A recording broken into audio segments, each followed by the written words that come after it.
She crashed into his life, literally, and when he saw her face, he realized she looked eerily like the woman he thought he'd already buried. Before we dive in, hit that subscribe button and drop a comment. Where in the world are you watching from? The snow fell in thick, lazy flakes, blanketing Fair Hill in a quiet, white hush. Luke Carter kept one hand steady on the wheel, the other gripping a travel mug of lukewarm coffee as his pickup rumbled down the winding back road. Rosie, bundled up in a pink coat and purple earmuffs, hummed softly in the back seat, her boots swinging just above the floor. School had been canceled due to the storm, and Luke was headed to the shop anyway. Old Mr. Halberd's truck wouldn't fix itself, and bills didn't wait for clear skies. As he rounded the curve near Hollow Creek Bridge, his headlights caught a flash of silver, skewed, half buried in a snowbank. Instinct kicked in before thought. He hit the brakes. The truck skidded slightly on the icy patch, tires crunching over the snow as he came to a stop a few yards ahead. He threw it into park, muttering a quick, "Stay put, baby," to Rosie as he opened the door and stepped out into the freezing air. The coupe's front end was smashed in, steam hissing from beneath the crumpled hood. One headlight flickered weakly, like it hadn't quite given up. He approached fast, boots sinking in the snow. The driver's side door was ajar, and slumped behind the wheel was a woman, head tilted, blood trickling down her temple, eyes fluttering open just as he reached her. Hey, can you hear me?" Luke's voice was low but urgent. He knelt beside her, gently pressing 2 fingers to her pulse, steady, cold, but alive. Her lips parted. "Where am I?" she whispered. "Back road near Hollow Creek. You crashed. Can you move?" She winced as she nodded. "I think so." Luke helped her out of the wreck carefully, his jacket already off and around her shoulders. Up close, her face caught in the glow of his headlights. Something inside him froze. He knew that face. Not exactly, but something about her eyes, green and wide, dug into him like a memory too raw to name.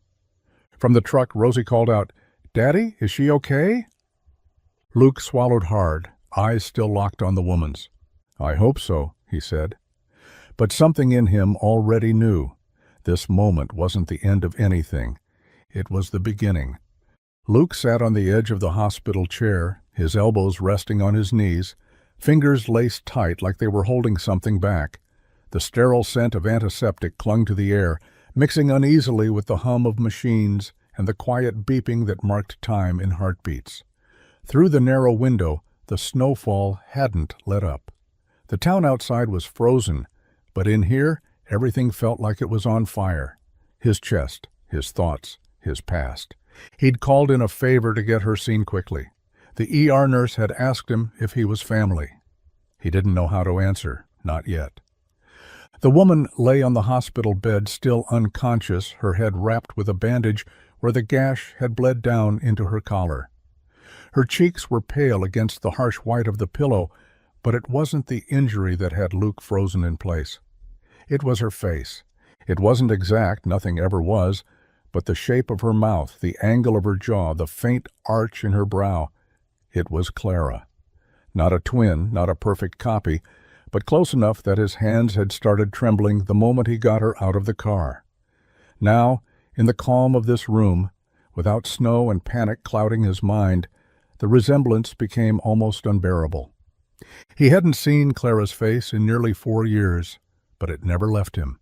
It was in every memory of their tiny wedding, in the corners of Rosie's smile, in the dreams he didn't talk about. And now it was lying right here, alive, breathing, bruised but real.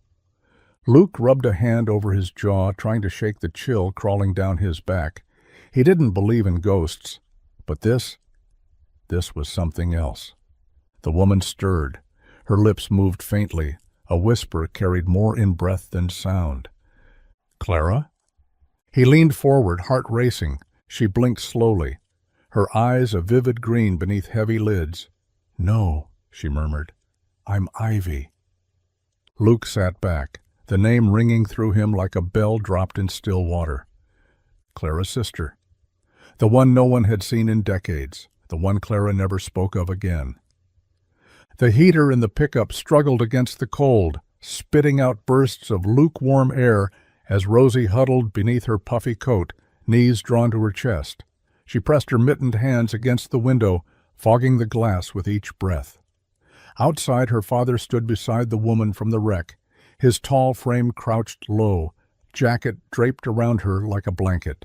The snow kept falling, quiet and soft, covering the world like a secret. Rosie didn't say anything at first. She just watched. Her dad had helped strangers before. He was that kind of person. But this time, something felt different. The way he moved, the way he looked at the woman. There was a stillness about him, like he wasn't sure if he was seeing a dream or a memory. Rosie didn't know how to name that feeling, but she felt it. The woman's face was clearer now in the glow of the truck's headlights. Even from the back seat, Rosie could see the way her hair fell, loose and dark, just like Mommy's had. The curve of her nose, the shape of her lips. She blinked, her breath catching in her throat. "Daddy," she said softly, almost too quiet to hear herself. Luke didn't turn. He was focused on helping the woman sit on the edge of the truck bed, speaking gently, asking questions Rosie couldn't make out. Rosie pressed her face to the cold window, voice a little louder now. "Daddy, is that Mommy?" Luke's head jerked up, eyes wide. He stepped toward the truck, his face unreadable in the half-light. He opened the passenger door and climbed in, shaking the snow off his shoulders. "No, baby," he said, voice low, careful. "That's not Mommy." Rosie didn't look convinced. Her eyes were still locked on the woman outside, now sipping water from a paper cup, her hands trembling a little. "But she looks like her," Rosie whispered. "She looks like Mommy." Luke looked away, jaw tight. "I know," he said after a moment. "I know she does." And for the first time in years, he didn't know how to explain what that meant. The fluorescent lights in the ER cast a pale sheen over everything, making even the warmest skin tones look washed and ghost-like. Luke sat by the window, his arms crossed, his foot tapping restlessly against the tile floor.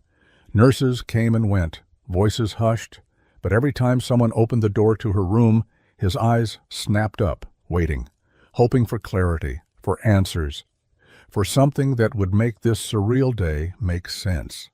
The doctor had told him she'd been stabilized. No internal bleeding, no broken bones, just a nasty concussion, some bruised ribs, and a stitched gash across her forehead. Physically, she was okay. But the moment she opened her eyes, that would be the real test. Luke wasn't sure what he feared more, that she'd wake up and confirm she was just a stranger, or that she'd somehow confirm what he hadn't dared to believe. The curtain rustled. He stood. The nurse gave a small nod.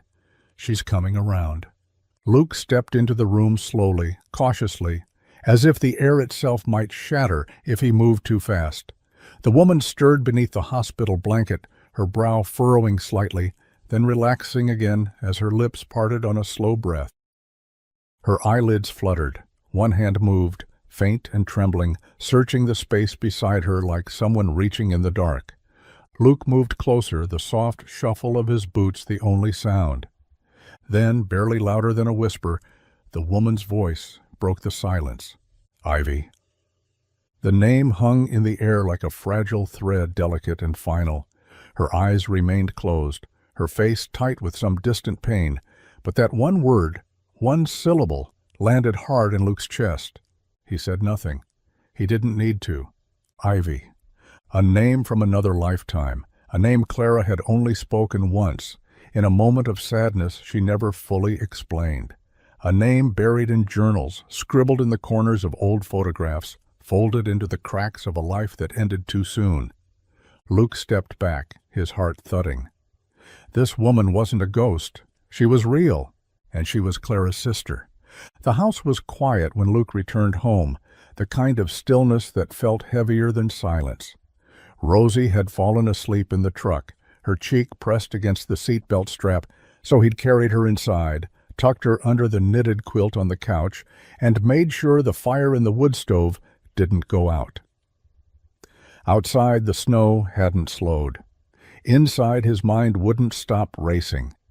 He wandered to the mantel without meaning to, drawn there like something in him already knew what he needed to see. The framed photos stood like small memorials, moments frozen in time. Rosie's kindergarten smile, Clara holding her in the hospital, their wedding day under that crooked elm tree.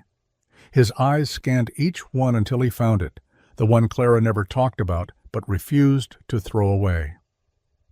Two teenage girls sat side by side on the hood of a rusted old car, legs swinging, hair wild in the wind. Clara had been 17 then, her smile open, unguarded. Beside her was a girl with the same green eyes, the same stubborn chin, though her smile was smaller, almost hesitant. Luke picked up the frame, running a thumb along the edge of the glass. "Ivy Bennett," he murmured, as if saying the name would summon something. He hadn't thought about that photo in years. Clara had only mentioned Ivy once, maybe twice, and always in a voice that closed doors rather than opened them. "We lost touch," she'd said. "Long time ago. It's complicated." Luke had respected the distance. Everyone has pieces of their past they'd rather leave buried. But now, staring at the bruised face of a woman in a hospital bed who looked like Clara's reflection in water, he realized just how much he hadn't known. About Ivy, about Clara, about the way one decision could ripple across time and crash into a snowbank outside Fairhill. He set the photo down slowly, the glass catching the firelight. It wasn't a ghost that showed up on that road. It was a chapter he'd never been allowed to read, until now. The morning light seeped through the blinds in narrow slats, painting golden stripes across the hospital room wall. Ivy sat upright in the adjustable bed, propped by a few stiff pillows, a thin blanket pulled to her waist. The swelling on her cheek had gone down some. Her voice had returned, quiet but steady. Luke brought her coffee from the vending machine. She thanked him with a small nod. "Right, Guillermo," her fingers curling tightly around the warm paper cup. They hadn't spoken much since she woke, just a few practical exchanges, shallow questions with shallow answers, but now, seated beside her in the cramped room, Luke couldn't hold it in any longer. "How did you know, Clara?" Ivy blinked, then looked away, the muscles in her jaw tightening. Her thumb ran over the coffee lid as if she needed something to do with her hands. "She was my sister," she said softly. "My real sister. We were born 2 years apart, same dad, same mom, but they split us up." Luke frowned. "Split you up?" "Our mom wasn't stable. She gave me up when I was 8. Ivy's voice didn't waver, but something behind it cracked a little. "Clara stayed. I didn't. I was passed from house to house, school to school. But I never stopped writing her. I didn't know where she was for a while, but once I found her again, I sent letters, birthday cards, everything." Luke leaned forward, brows drawn tight. She never mentioned that, not once. Ivy let out a bitter breath. "That's the thing. I thought she didn't want me anymore. I thought she got the letters and just didn't answer. After a few years, I stopped sending them. Figured I was part of the life she left behind." "She kept a picture of you," Luke said quietly. "It was always on the mantel." Ivy's lips parted, her eyes glinting with something between surprise and grief. "She did?" "She never threw it away, never talked about it either." Ivy stared down at her coffee, her throat working against something unspoken. "I wanted to find her," she said. "I really did." Luke looked at her carefully. "She wanted that too," he said, even if she never said it. Luke hadn't meant to go through her things. Ivy was still asleep, her breathing slow and even beneath the soft hum of hospital machinery. He'd stopped by early with a change of clothes borrowed from the lost and found at the garage, just to make sure she had something other than a hospital gown waiting. But when he reached for her coat, folded neatly over the chair, something shifted inside the worn canvas bag beside it. A box, small and beaten up, nudged into view. It wasn't locked. It wasn't even fully closed. Luke paused, guilt already bubbling in his chest. But then he saw the corner of an envelope, yellowed with age. Clara's name scribbled across the front in looping ink. He sat down slowly and lifted the lid. Inside were dozens of envelopes, some still sealed, others tattered from being handled too many times. All addressed the same way. Clara Bennett. No stamps, no postmarks, no signs they'd ever been sent. One by one, Luke picked them up. The paper smelled faintly of old perfume and dried ink. Some were dated, 2003, 2008, 2011. The handwriting changed over time, from shaky and wide-eyed to sharp and clean. Some had hearts drawn in the corners. Others looked like they'd been written in anger, words underlined 2 or 3 times in messy blue pen. He unfolded one at random. Dear Clara, I saw a girl today who looked like you. She was getting ice cream with her mom, and I wondered if you remembered when we used to do that. I don't know if this letter will find you, but I hope you're okay. I hope someone is being kind to you. Love, Ivy. Luke's throat tightened. Another letter was just 1 sentence long. Why didn't you write me back? He closed the box gently and set it on the bedside table. There were too many letters to read all at once, and frankly, he wasn't sure he could handle what they'd say. But he knew what they meant. Ivy had never stopped reaching out, even when no one reached back. And Clara had never seen any of them. The wind had eased by the time Luke pulled the truck off the main road and down the gravel path that led to the cottage. Snow still blanketed the ground, but the sun had made a weak appearance, casting long shadows through the bare trees. Ivy sat in the passenger seat, bundled in one of Clara's old jackets from the back of the closet, faded denim lined with sherpa, still carrying the faint scent of cedar and something floral. She hadn't spoken much since leaving the hospital, just watched the world pass by with quiet eyes that didn't miss much. Luke had offered to drop her at a motel. She said nothing. Then, after a long pause, he'd said, "There's a place, out near Mill Creek. No one's used it in years." And still she hadn't answered, just nodded. The cottage stood like a memory that hadn't quite faded, its roof sloped with age, the front steps sagging a little at the corners. Ivy climbed out slowly, boots crunching through the snow. Luke unlocked the door and pushed it open, the hinges groaning in protest. Inside it smelled of old wood and dust, the kind that lingered no matter how many windows you opened. A thin beam of sunlight streamed across the hardwood floor, lighting up the floating motes in the air like suspended snowflakes. The furniture was still there, weathered armchairs, a patchwork quilt over the back of the sofa, a crooked bookshelf that Clara used to rest her tea on instead of books. Ivy stepped inside, her breath catching just slightly. She ran a hand over the mantel above the cold fireplace, her fingers brushing past a candle stub and a dried wildflower in a cracked vase. "This was hers?" she asked. Luke nodded. It was their family's. Clara used to come out here when she needed quiet. She said it was the only place the noise couldn't find her. Ivy didn't smile, but something in her posture softened. "I'll take care of it," she said, "just for a little while." Luke hesitated, then replied, "Take as long as you need." And for the first time since that snow-covered road, Ivy let herself exhale. Rosie leaned against the kitchen table, her cheek resting on one arm as she poked at her cereal with the other. The spoon made soft clinks against the bowl, but she wasn't really eating. Luke moved around the kitchen quietly, rinsing mugs, frying eggs, pretending not to notice the way her eyes kept flicking toward the window. Outside, the snow was melting in slow patches. The road had cleared enough that Ivy had walked to the shop that morning, wrapped in that oversized denim jacket Clara used to love. She hadn't said much when she left, just a small wave to Rosie and a murmured promise to be back for dinner. But that was enough to stir something in Rosie's chest, something she didn't quite have words for yet. "Daddy?" Her voice was small. Luke dried his hands on a dish towel. "Yeah, Bug?" Rosie sat up, frowning thoughtfully. "Why didn't we know Aunt Ivy before?" He paused. "That's complicated." But she's Mommy's sister, right? Rosie tilted her head. Was she mad at us? No, baby, he said gently, crouching beside her. She wasn't mad.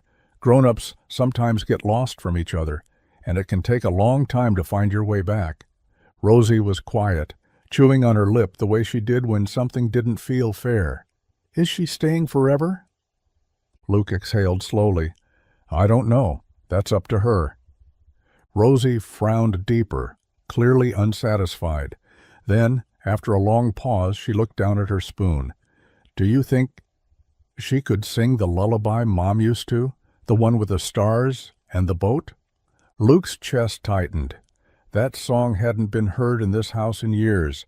Clara had made it up. Half melody, half whispered magic, and Rosie used to beg for it every night.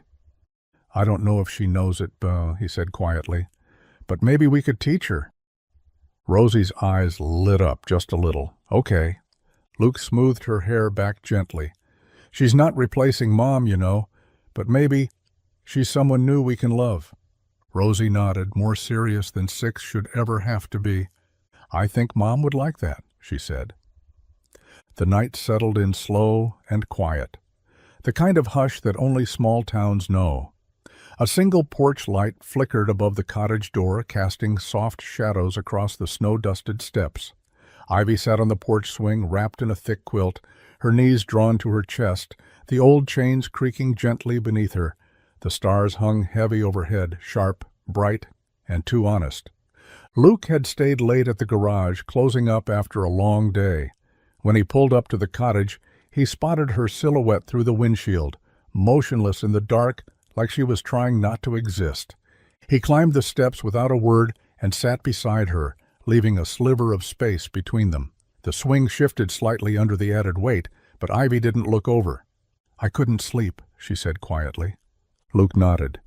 Didn't think you would. They sat in silence, the kind that doesn't press too hard. The wind had calmed, just a whisper through the trees, and the snow had turned to icy crust where the sun had melted it earlier. Finally, Ivy spoke, her voice barely louder than the creak of the swing. I left home the day I turned 17. Luke didn't move. He waited. I had a backpack, $40, and a spiral notebook with Clara's address scrawled on the inside cover. She didn't even know I was coming. Ivy let out a bitter breath. I took the bus all the way to Hollow Bend. I was going to surprise her. Thought maybe, if I just showed up, we could start over. Luke turned to look at her, but she kept her eyes forward, fixed on the night. But she wasn't there. She'd moved away a few months earlier, left no forwarding address. No one knew where she'd gone. It felt like the universe had shut the door on me, right as I finally reached it. She paused, swallowing hard. I never tried again. I told myself it was my fault, that I waited too long. Luke's voice was low. You didn't. Ivy finally turned to him, tears clinging to her lashes. I wanted to come back, she said, but I didn't know if anyone would still want me. By the end of the week, Fairhill was humming, not with snowblowers or engine noise, but with whispers. Low, drawn-out murmurs passed between neighbors like folded notes in church pews. At the diner, forks paused midair. At the grocery store, glances lingered too long in the canned soup aisle. And at the school pickup line, no one said it out loud, but everyone noticed the woman with Clara's eyes buckling Rosie into the truck with careful hands. Is that Clara's sister? Someone asked in line at Henson's Hardware, voice pitched just low enough to still feel safe. I thought she didn't have one, came the reply. She's been staying at the old Bennett cottage. With Luke? Well, not with him.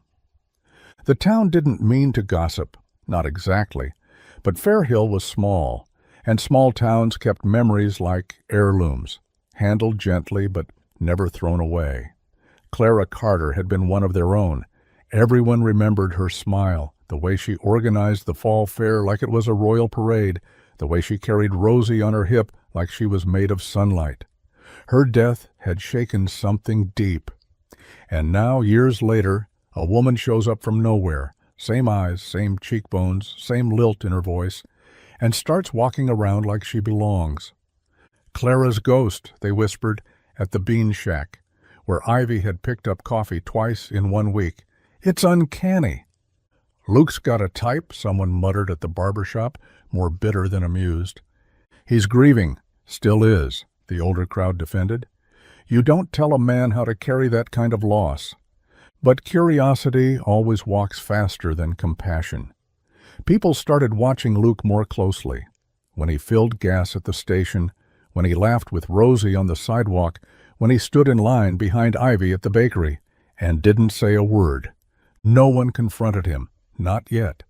But the questions hung in the air like snow-heavy clouds. What's he thinking? Who is she really? And what if she stays? Luke felt it too, that weight of eyes, but he'd lived in Fairhill long enough to know something else. Eventually, they'd stop whispering, or they'd whisper louder. The knock on the garage door was hard enough to shake the front window pane.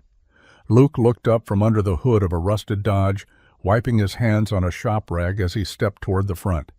He knew that knock, hadn't heard it in years, but he hadn't forgotten it. Standing there in a long black coat, collar turned against the wind, was Grant Bennett, Clara's older brother. Same sharp jaw, same deep-set glare that always made people stand up a little straighter.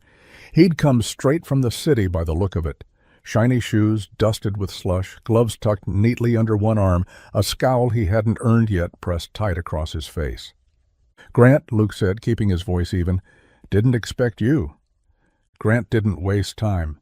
"Where is she?" Luke blinked. "Who?" "You know who. The woman pretending to be Ivy." He took a step inside, eyes sweeping over the grease-streaked walls like they offended him. "I saw the picture you posted. Rosie holding her hand like she's family." "She is family," Luke said, jaw tightening. Grant gave a dry laugh. "Clara never mentioned a twin, never once in all the years I knew her." "She wasn't a twin," Luke corrected. "She was younger, estranged. There's a difference." Grant crossed his arms. "And you just believe that? No questions asked?" Luke didn't answer. He didn't need to. The letters, the DNA results, the photo on the mantel, he'd seen enough to quiet every doubt that mattered. But Grant wasn't done. "You think this woman shows up out of nowhere, just happens to crash into your life, looking like Clara, and that's all coincidence? You've got a daughter to think about, Luke, a town watching. You really want to let some stranger rewrite the story Clara left behind?" Luke stepped forward, eyes level. "You haven't been here. You weren't here when Clara died. You weren't here for Rosie's nightmares or her birthday parties. Don't show up now trying to tell me who's allowed to matter." Grant's jaw worked, but no words came. He turned to leave, but paused at the door. "Just be careful," he said quietly. "People lie, even the ones who look like ghosts." And then he was gone, leaving only cold air and questions Luke thought he'd already answered. The test kit sat unopened on the kitchen table, its sterile packaging oddly out of place among the chipped mugs and half-eaten toast. Luke stared at it like it might explode. Ivy stood a few feet away, arms crossed, eyes unreadable. Outside, the wind carried the sounds of melting snow dripping from the roof, each drop landing with a rhythm that only made the silence between them feel louder. "I'm not doing this to prove anything to you," Ivy said finally, her voice low but steady. "I'm doing it because I need to know." Luke didn't respond right away. He shifted in his chair, elbows on his knees, fingers laced together like he was trying to hold himself together from the inside out. "I believe you," he said. "I know," she replied, "but you're still hesitating." He looked up at her. "Because what if it says something different? What if it tells me I've been wrong this whole time?" Ivy's expression softened. Not pity, not anger, just a quiet kind of sadness. "Then at least we'll know. We can stop guessing. Stop dancing around it." Luke picked up the box, turning it over in his hands. He'd never cared for things like this. Science packaged in plastic, answers delivered by barcode. But Ivy was right. The town was whispering. Grant was circling. And deep down, even Luke had questions he didn't want to name out loud. He nodded once and stood, the legs of his chair scraping softly across the floor. "Okay." The test was simple. A swab of the cheek, 2 samples.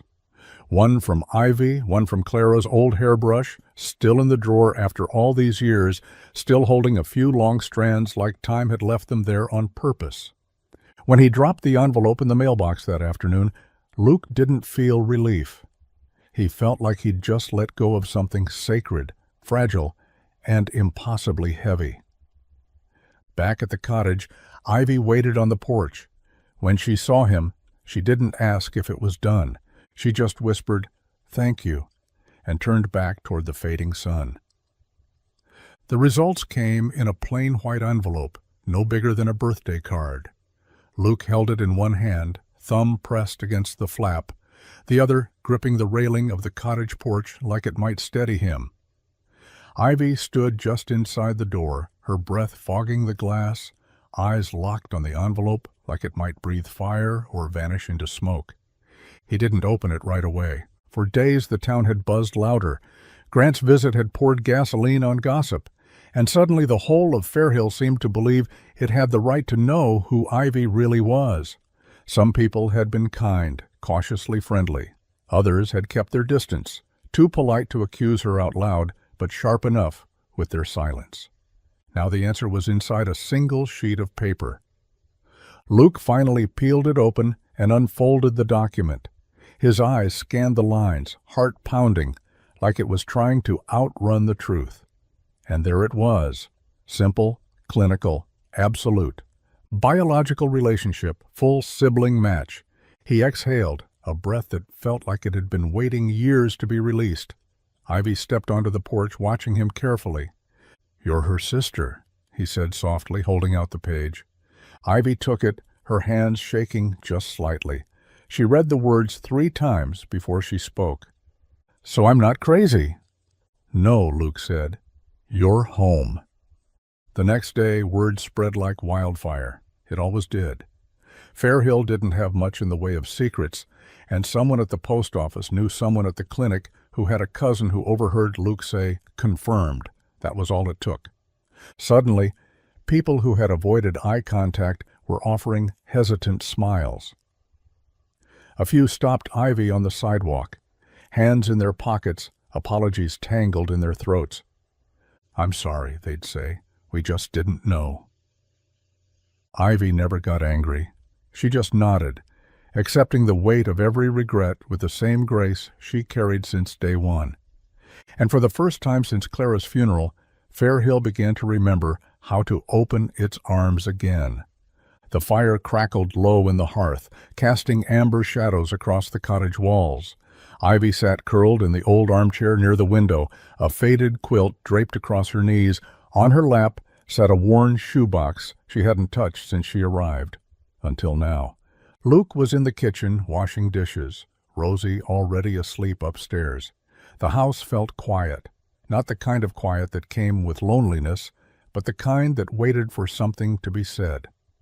"I found something," Ivy said softly, not looking up. Luke dried his hands and walked over, sitting on the edge of the sofa. "What is it?"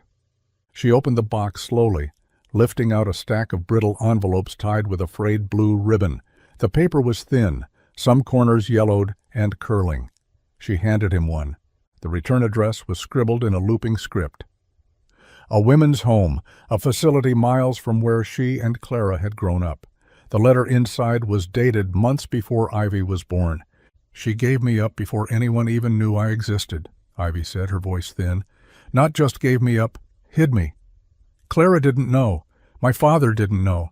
I was never supposed to be part of the story." Luke read the first few lines, then folded the paper carefully. "Why?" he asked, though part of him already knew. Ivy's gaze didn't leave the fire. "Shame. Our mom was 17 when she had Clara. No husband, no money. When she got pregnant again, it was too much. Another child out of wedlock would have ruined her completely in her family's eyes. So she gave me away to a private agency, told everyone she lost the baby." "Ta-da!" Luke leaned back, stunned by the weight of it. Clara never mentioned. "She couldn't. She didn't know." Ivy's voice cracked. "And I never told her. I wanted to, but how do you say, well, hey, I'm the piece of your childhood someone erased?" Luke didn't answer. He reached out and took one of the letters, holding it like something sacred. "She should have known," he said. Ivy nodded, her eyes glistening. "Yeah, but now someone finally does." And for the first time, her story wasn't hidden anymore. The bell above the garage door jingled as Ivy stepped inside, her boots leaving faint tracks across the dusty concrete. The smell hit her immediately: motor oil, steel, and that faint burn of something recently welded. It wasn't unpleasant, just unfamiliar. Luke looked up from under the hood of an old Ford, sweat beading at his brow despite the cold outside. "You're early," he said, eyebrows raised. "I brought donuts," she replied, holding up the box like a peace offering. "Figured that's the traditional bribe for convincing a mechanic to teach you how to use a wrench." Luke chuckled. "Coffee would have sealed the deal, too." "Next time," she grinned, already rolling up her sleeves, "I want to help." He hesitated. "You sure about that? Cleaning carburetors and sorting spark plugs isn't exactly glamorous." Ivy looked around the garage, grease-streaked walls, scattered tools, a half-built engine block on a stand in the corner, and something about it all felt honest. Raw, no masks, no curated perfection. "I don't need glamorous," she said. "I need useful." Luke nodded once, then gestured toward the back shelf. "All right, rag bins over there. Start with the tool trays. They're a mess." And just like that, she began. At first it was awkward. Ivy moved carefully, like she was afraid of touching the wrong thing or breaking some unspoken rule. But Luke watched her with quiet patience, correcting gently when she reached for the wrong socket or confused a wrench for a ratchet. By noon, her hands were smudged with grease, and her ponytail had slipped loose. But there was a lightness in her eyes Luke hadn't seen before. She wiped her hands on her jeans and laughed when a bolt rolled off the counter and disappeared under a cabinet. "This place is chaos," she said, breathless. "It's organized chaos," Luke corrected. She smirked. "You sure about that?" "No," he admitted, handing her a ratchet. "But it's mine, and now I guess it's a little bit yours, too." And in that oil-stained corner of Fairhill, Ivy began to feel like she wasn't just cleaning a garage. She was rebuilding something that had been broken far too long. The day snuck up on them, quiet and unannounced. February 17th, Clara's birthday. No one spoke of it at breakfast. Luke moved through his morning routine with a heaviness in his chest, the date circling his thoughts like a quiet echo. Rosie asked for syrup on her toast, but didn't smile. And Ivy? She watched both of them with eyes that already knew. By early afternoon, the shop closed early. Luke didn't explain why. He just flipped the sign and walked home in silence, Rosie's small hand wrapped in his. When they reached the house, something was different.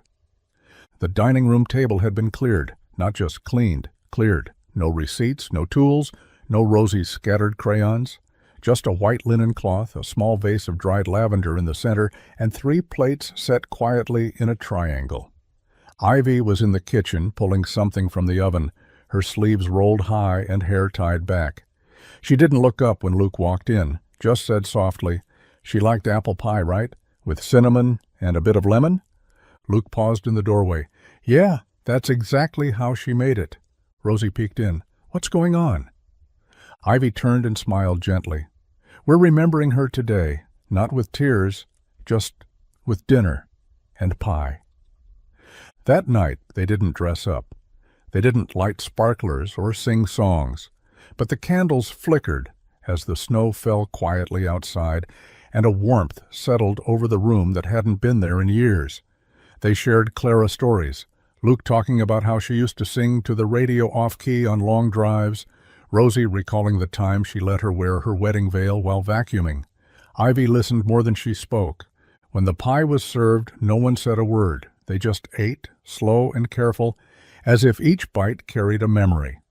Later, Luke stepped out to the porch alone for a moment, eyes on the stars. "I didn't know I needed that," he murmured. Behind him, Ivy stood in the doorway, arms crossed for warmth. "Neither did I."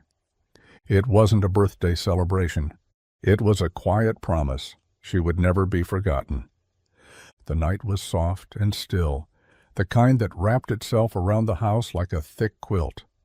Upstairs, Rosie was nestled under her favorite blanket, the one with the faded stars and loose stitching at the corners. The overhead light was off, but her small bedside lamp cast a warm pool of light across the room, turning her walls into a storybook glow. Ivy sat beside her on the edge of the bed, thumbing through the last few pages of The Secret Garden, her voice calm and even, the way Clara used to read, never rushing, never skipping. Rosie listened with her eyes half-lidded, her fingers curled under her cheek, soaking in every word like it mattered more than anything else in the world. Luke stood in the hallway just outside the door, arms crossed as he leaned against the frame, listening. He didn't make a sound. He didn't want to break the moment.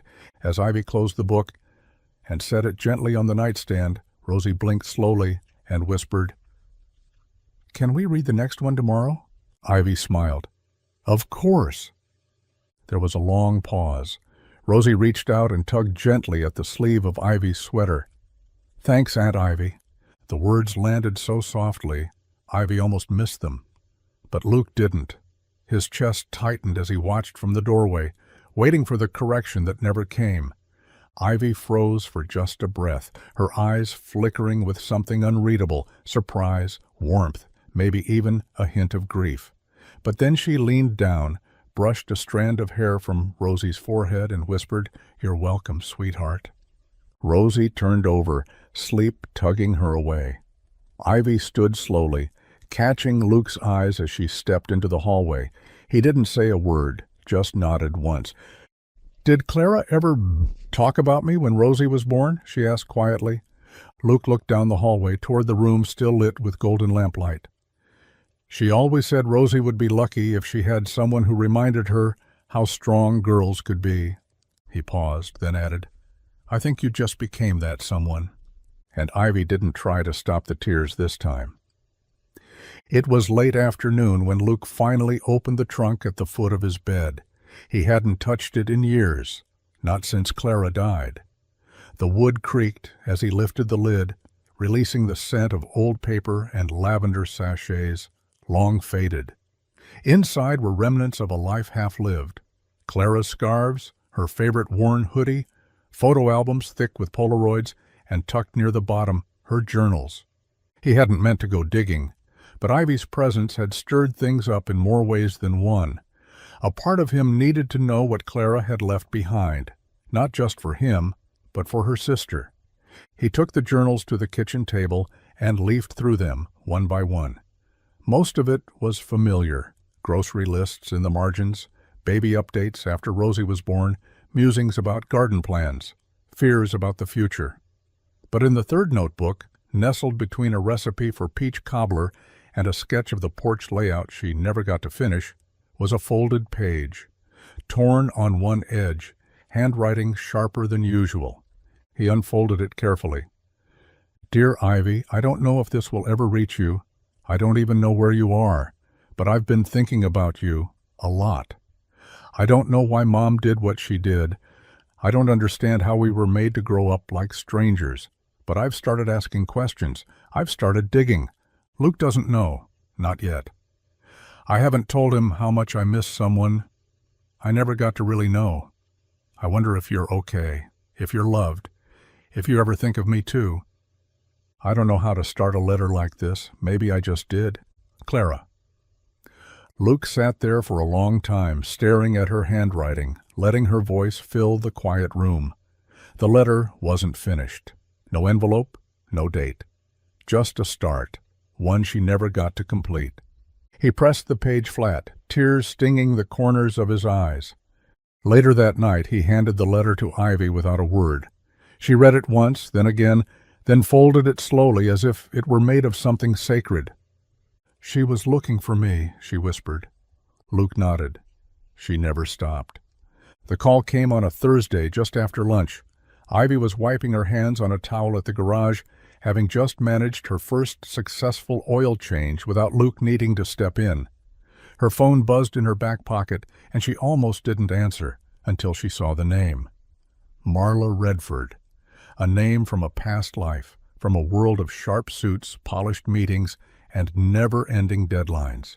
She stepped outside, the cold air biting at her cheeks as she pressed the phone to her ear. "Still alive out there?" Marla teased, her voice rich and confident. "Barely," Ivy laughed, trying to keep her voice light. "What's going on?" "I heard through the grapevine you've resurfaced. Small town, big whispers. Had to call." A pause, then, "Also, I have an offer." Ivy leaned against the porch post, her breath visible in the cold. "What kind of offer?" "A real one? Head of outreach for a new agency, good salary, benefits. Your name on the door, eventually. You'd have to come back to the city, of course, but you wouldn't be starting over. You'd be walking in with respect already in place." Ivy's fingers tightened around the phone. Marla continued, softer now. "Look, I know why you left, and I'm not pretending this fixes any of that, but you were good, Ivy, and you deserve something more than some dusty shop in a town full of people asking who you are." Ivy didn't answer. Her eyes drifted across the snowy yard to the window where Rosie sat drawing with markers, her brow furrowed in concentration.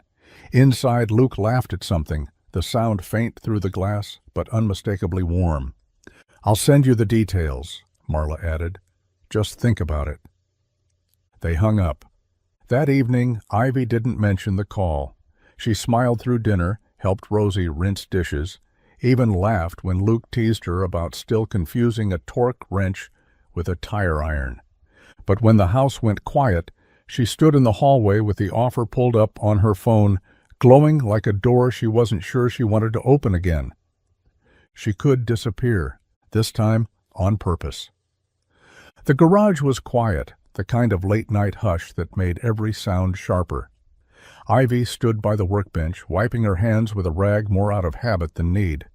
Luke was across the room, sorting bolts into an old coffee can, but his movements were stiff, tense. "I got the offer," Ivy said finally, her voice cutting through the silence. Luke didn't look up. "I figured." She waited, but nothing more came. "Aren't you going to ask what I'm going to do?" He dropped a bolt with a sharp clang. "Do I get a vote?" That caught her. She turned to face him fully, eyes narrowing. "What's that supposed to mean?" "It means," he said, finally meeting her gaze, "you've got one foot out the door and another in this house.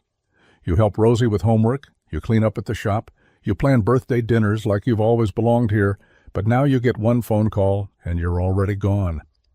"I haven't gone anywhere," Ivy snapped. "I've been here. I've tried to help. I've tried to be whatever this town would let me be, whatever you would let me be." Luke stepped closer, voice low. "And what is that, Ivy?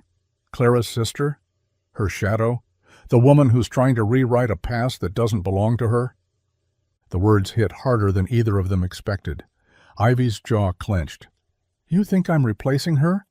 "I don't know what to think," he shouted, louder than he meant to. "I look at you, and I see her. I hear Rosie laugh, and I see the way you smile, and it scares the hell out of me, because I don't know if I'm grieving or moving on, and I don't know what that says about me." Silence followed, thick and raw. Then Ivy, softer now. "Maybe it says you're human, and maybe it says we're both still figuring out how to miss the same person without losing ourselves." Luke turned away, rubbing his hands over his face.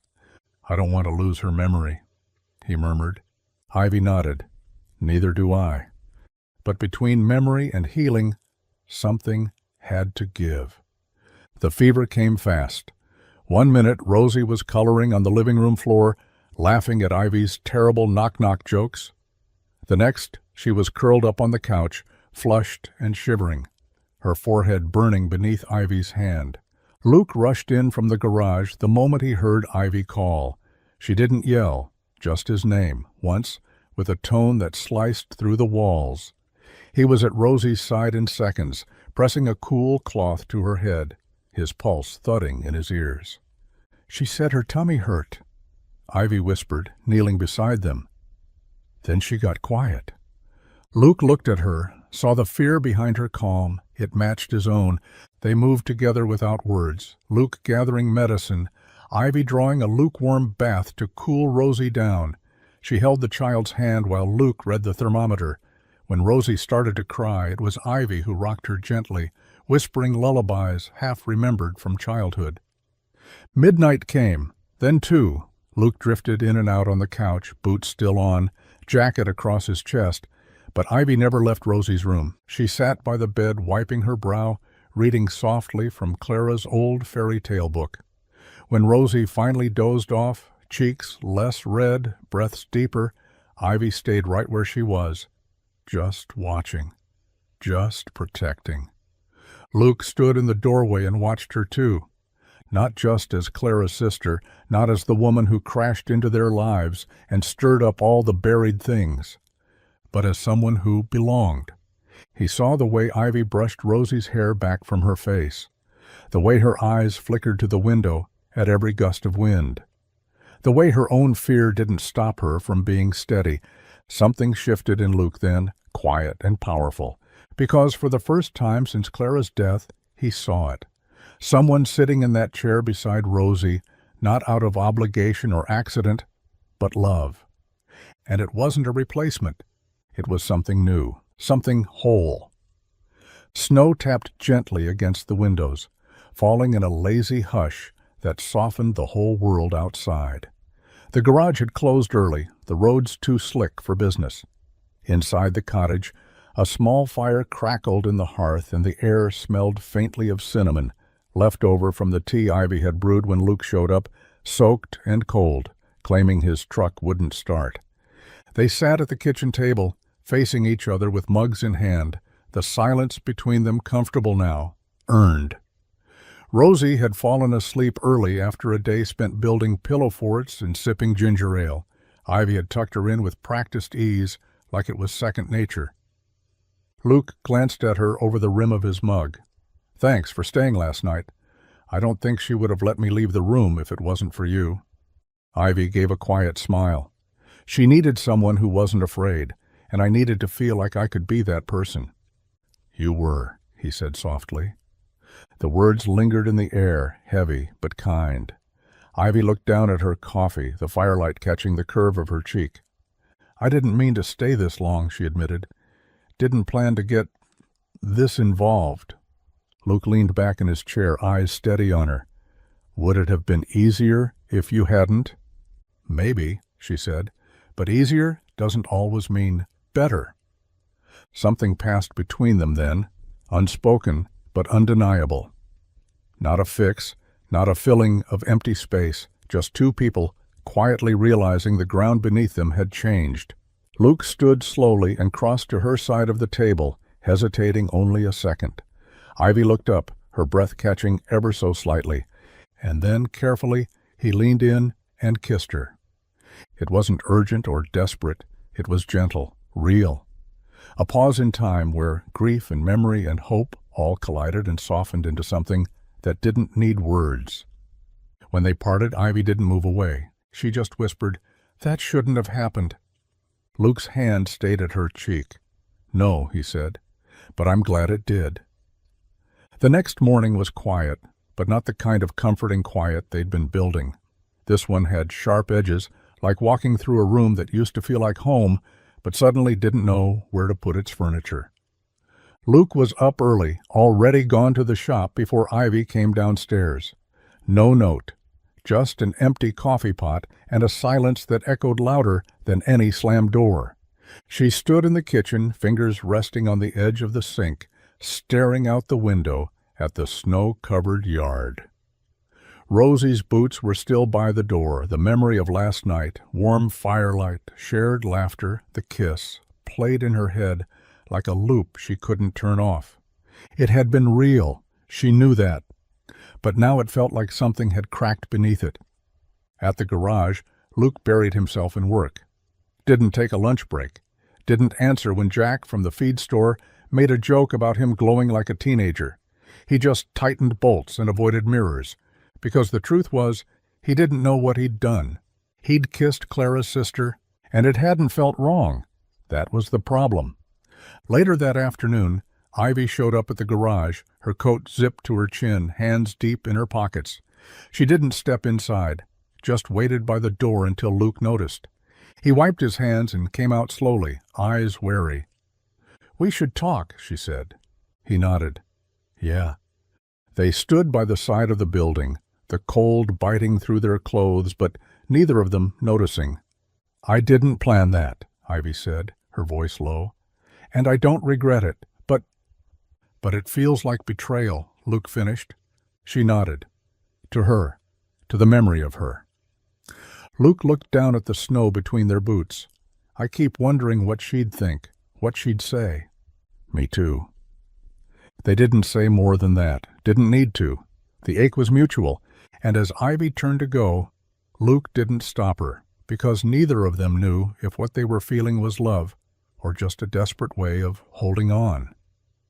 The cemetery was still under a thin blanket of snow, the kind that muffled footsteps and made the whole place feel like it had paused mid-breath. Luke parked at the edge of the gravel drive and stepped out slowly, his boots crunching softly, as he made his way to the far corner beneath the tall elm where Clara had always said the wind sounded gentler. Ivy stood a few steps behind, watching from a respectful distance. She hadn't followed him out of obligation. She'd followed because she knew today was something he needed to do alone, even if he didn't want to be alone while doing it. Luke stopped in front of the grave. The headstone was simple. Clara May Carter, beloved wife, fierce mother, 1984 to 2020. Someone, maybe Ivy, had placed fresh wildflowers in a glass jar at the base. The frost had started to gather on the petals. He stood there for a long time, hands in his pockets, breath clouding in the air. Then, finally, his voice broke through the silence. "I didn't think it would ever get easier," he said softly. "And maybe it hasn't. I've just gotten better at pretending I'm okay." He exhaled, his shoulders heavy. "I didn't know how to raise Rosie without you. I didn't know how to keep going without falling apart. I kept the garage open because I didn't know what else to do with my hands. I didn't talk about you because I didn't know how to without breaking." His eyes stayed on the stone, but his voice steadied. And then Ivy showed up. And everything I'd kept buried came rushing back. I hated her for it. Hated that she looked like you, that she smiled like you, that she reminded me of everything I lost. But she's not you. A pause. "She's not you, and I'm tired of holding that against her." Behind him, Ivy's breath hitched, but she didn't move. Luke wiped his eyes and knelt, brushing a bit of snow from the base of the stone. "I miss you, Clara, but I need to stop blaming the world for surviving you." And in that cold, quiet corner of Fair Hill, he finally let himself say goodbye. The drawer had always stuck a little, one of the old nightstand's quirks, jammed just enough to be annoying, never quite bad enough to fix. Ivy tugged at it absently, while tidying Clara's old room in the cottage, not expecting anything more than a spare sock or a lost pen. But this time, with a creak and a sudden shift, the back panel gave way. Something slid forward from the shadows. A small envelope, yellowed at the edges, sealed but never mailed. Ivy picked it up carefully, her name written in Clara's handwriting across the front. Ivy. Her heart thudded as she sat down on the edge of the bed, fingers trembling. She turned the envelope over once, twice, then opened it with the gentleness of someone holding a fragile piece of time. Inside was a single sheet of paper, faded ink folded neatly. The handwriting was familiar, looping and imperfect, with a few cross-outs like Clara had been searching for the right words. "If Ivy ever finds you, tell her I never stopped hoping. Tell her I looked, not as hard as I should have, but I never stopped wondering where she was, if she was safe, if she still laughed the way I remembered. I didn't tell Luke about you because I didn't know how. And I didn't tell Rosie because I was afraid it would sound like a story without an ending. I didn't want to hand her another question I couldn't answer. But if she's with you, if she finds you somehow, please tell her she was never forgotten, not even once. Clara." The letter fell into Ivy's lap as she pressed her hand to her mouth, eyes brimming. She read it again and again, each word like a balm and a blade. Later, she walked into the living room where Luke sat reading, Rosie drawing on the floor beside him. Ivy didn't say anything. She just handed him the letter. Luke read it in silence, his expression unreadable until the very end. Then he looked up at her, voice barely more than a whisper. "She did want you." Ivy nodded, tears slipping down her cheeks. "She always did." The city offer sat unopened in Ivy's inbox, glowing from her phone screen like a quiet dare. A generous salary. Her own team. A corner office in a glass building that overlooked a skyline she used to dream about.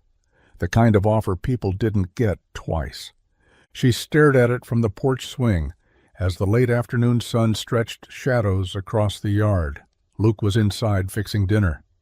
Rosie's laughter spilled out of the kitchen as she practiced spelling words out loud, asking Ivy for help through the open window. Ivy looked at the screen once more, then finally locked the phone and set it beside her. When Luke joined her later, wiping his hands on a towel, he didn't ask about the offer. He just sat beside her, the swing creaking beneath their weight.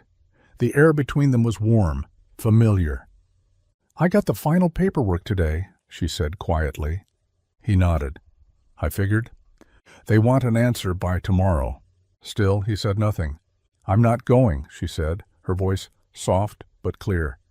"I thought I might. I even told myself it made sense. Clean start, smart move, safe distance from everything." Luke turned to look at her, his brow tense, waiting. "But then Rosie handed me her drawing this morning," Ivy continued, "and it was me, her, and you, under a crooked little house with smoke coming out of the chimney. And above it she wrote, 'Our family.'" Luke exhaled slowly, something loosening in his chest. Ivy smiled, a sad, knowing kind of smile. "I've spent my whole life running from ghosts, from silence, from stories I didn't think I belonged in." She turned toward him fully. "I don't want to run anymore. I'd rather build something here, even if it's messy, even if it hurts sometimes." Luke reached for her hand, resting it gently in his. "This place doesn't need perfect," he said. "It just needs real." Ivy nodded, her eyes bright. "Then I'm right where I'm supposed to be." The moonlight spilled softly through Rosie's bedroom window, painting the room in silver and shadows. Ivy sat at the edge of the bed, brushing tangles from Rosie's hair with slow, gentle strokes. The little girl was quiet tonight, quieter than usual, her eyes distant, fingers picking at the hem of her pajama sleeve. "Can I tell you something?" Rosie whispered. Ivy paused, setting the brush down. "Of course!" Rosie sat up a little, clutching her favorite stuffed bear to her chest. "I had a dream last night, about Mommy." Ivy's breath caught. She leaned in gently, heart already twisting. What kind of dream? Rosie's voice was soft, like she didn't want to scare the memory away. "We were in the backyard, and Mommy was sitting on the swing. She looked like she used to, in that blue dress she wore to the fair. She smiled at me and patted the spot next to her." Ivy nodded, her own eyes misting. "I sat down," Rosie continued, "and I told her I missed her. I asked if she was mad that we laugh now, that we have new dinners, that we bake things she didn't teach me." She hesitated, her voice trembling, and she said no. She said she loves when we laugh. She said she's glad I still eat too many cookies. Ivy let out a quiet laugh, brushing a tear from her cheek. "Then she looked at me," Rosie whispered, eyes wide, and she said, "It's okay if you're happy again. That's what I want." The room was silent for a beat, just the ticking of the old wall clock and the soft breath between them. Ivy wrapped her arms around Rosie and pulled her close. "That's a beautiful dream, sweetheart." Rosie snuggled into her chest, already drifting. "Do you think dreams are real?" she asked sleepily. Ivy kissed the top of her head, her voice thick. "I think the really important ones are." And as Rosie slipped into sleep, Ivy sat there in the quiet, holding Clara's daughter close, heart full of something deeper than grief, permission, peace, and maybe, just maybe, a beginning. The sky was the soft gray of early spring, the kind that hinted at warmth but still held the bite of winter in the breeze.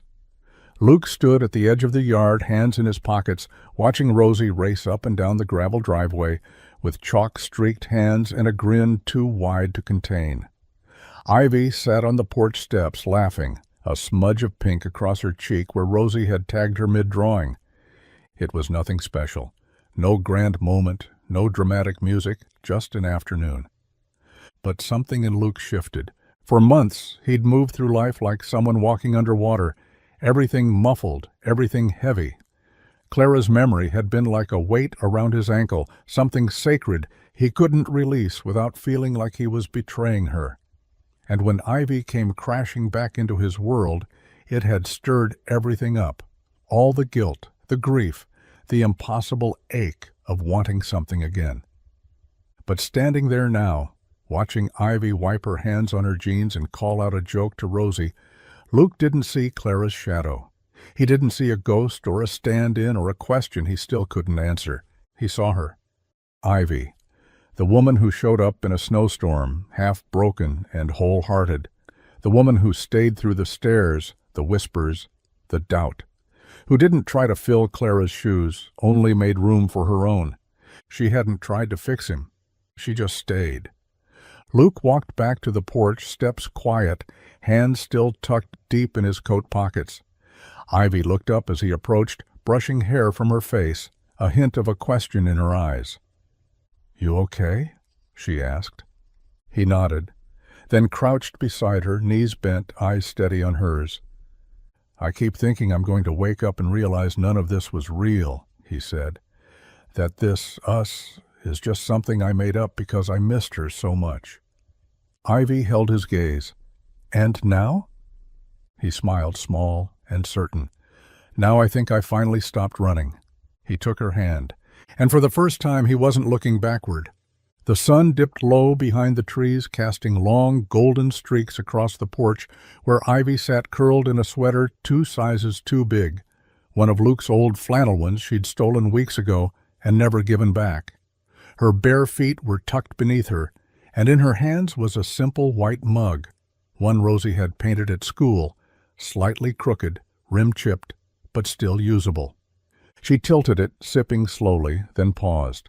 Her eyes narrowed as she noticed something new printed along the bottom edge in Luke's neat handwriting. "This is home now." She blinked, smile creeping in before she could stop it. Just then, the screen door creaked open, and Luke stepped out, holding his own mug, matching in color, but clean and unmarked. "Took you long enough to notice," he said, leaning against the post, the breeze teasing a few strands of his hair. "You wrote on my mug," Ivy said. "I did."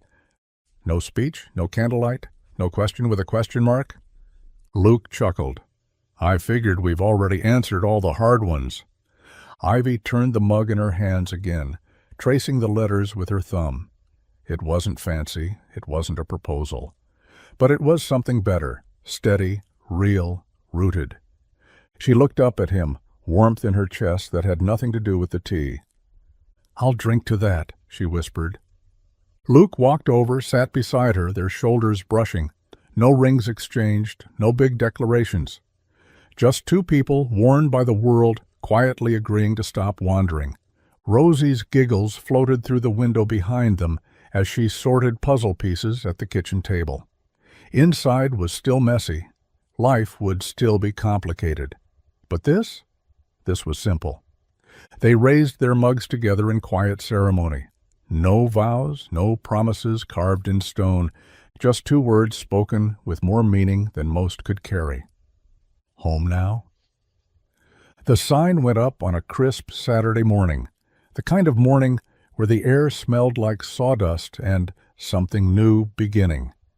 Luke stood at the edge of the driveway, arms crossed, a wrench still in one hand from adjusting the alignment rack earlier. Ivy stood beside him, hair pulled into a messy bun, paint flecks on her jeans from touching up the front door. Rosie danced around them both, her boots thudding against the gravel as she tried to catch falling leaves like they were confetti. The wooden sign was handmade, carved by one of the town's old craftsmen, who barely said 3 words but had a gift for shaping things that lasted. It was bold but not flashy, elegant but simple, just like the people it represented. Carter and Bennett Auto. Beneath it, smaller words burned into the wood, fueled by grit, held by grace. Luke swallowed hard, his throat tight. Ivy ran her fingers gently over the grain, her name alongside his for the first time in something permanent, not just paperwork, not just whispers and maybes, something real, public. Rosie looked up at them, her eyes wide. "Does this mean it's ours now?" she asked. Luke smiled, placing a hand on her shoulder. "It means we're building it together." The news spread quickly, as everything did in Fairhill. Customers started showing up just to take pictures of the new sign. A few left cards tucked in the mailbox, some congratulating them, others just scribbled with "about time." One woman left a note Ivy would keep folded in her wallet for years. She'd be proud, not because you replaced her, but because you honored her by choosing joy anyway. That night, Luke locked up the shop, and Ivy flicked off the lights. They stood under the glow of the sign, hands intertwined. They weren't just fixing cars anymore, they were mending the past, one turn of the wrench at a time. And Fairhill? Fairhill finally stopped whispering. It started waving. The classroom was warm and buzzing with soft chatter as the 4th grade students passed their handwritten essays to the front. Mrs. Langston smiled kindly as she stacked the papers, promising to read each one over the weekend. But Rosie Carter didn't look nervous like some of the other kids. She sat at her desk with her chin high and her hands folded, like someone who knew exactly what her words meant, even if no one else could yet. The assignment had been simple: write about a miracle. Some kids wrote about pets they weren't supposed to have lived, or a baseball game where they hit a lucky home run. But Rosie's paper began with a memory. It started with snow, a car crash, and a stranger who looked a lot like someone we thought we'd lost. She didn't fill the page with big words. She didn't try to explain the science of DNA tests or the silence between grown-ups when grief sits heavy. She just told the truth as she'd always known it. My aunt got lost, my dad got stuck, but love fixed everything. Rosie wrote about how her mom had died when she was little and how, for a long time, her dad didn't laugh much. How she used to draw pictures of her family with one missing piece she could never quite name. Until the day a woman with tired eyes and a broken car showed up, and that picture finally made sense. She looked like Mommy, but she wasn't. She was someone new, someone who stayed. She described Ivy's pie, her laugh, the way she read stories with voices and never skipped the long ones, how the garage got a new sign and their house felt warmer even in winter, how her dad finally started dancing in the kitchen again, and at the very end, Rosie wrote, "Some miracles don't happen in the sky or with magic. Some just walk through the snow when you least expect it. Some bring pie. Some bring peace." When Mrs. Langston read it, she cried. And years later, so would everyone else who heard the story of how Rosie's family was built. Not from perfection, but from pieces that refused to stay broken.